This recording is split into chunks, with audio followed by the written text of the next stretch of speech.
sonido de animales. Hola para todos ustedes, amigos de Villa Trinidad. Yo soy el loco de las motos de Can, soy el más querido acá, el artista del camp, porque soy el artista, toda la gente querida, que vamos a arrancar con el 50. Para todos ustedes, amigos de Villa Trinidad, arrancamos con el 50 escuela o minimoto, no sé qué va a salir, pero algo va a salir.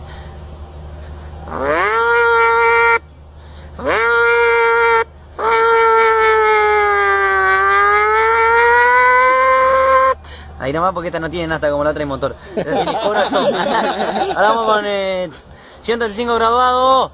No sé si va a salir, pero bueno, vamos a probar. Siempre probando sale. No sé si va a salir bien.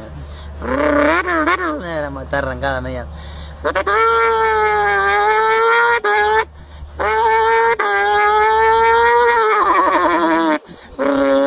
Ahora cuando le arrancan bien, de verdad.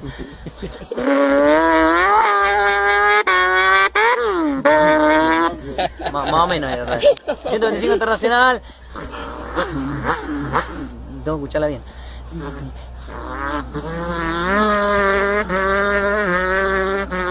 Más o menos.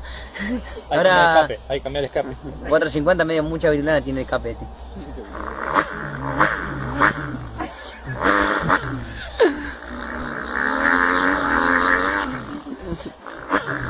Ahora un Dailin 70 sin la tapita del escape original. Vamos a patearla a ver si arranca. Ahora vamos a ponerla acá, la patita bien, pues si no podemos arrancarla. Aquí arrancada, está flaca el Dailin, por eso.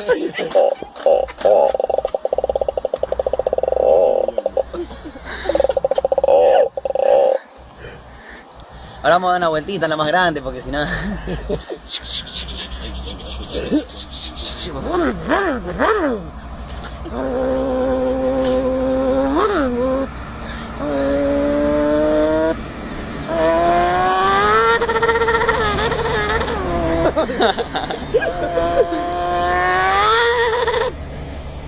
Se paró para la bujía, ¿eh?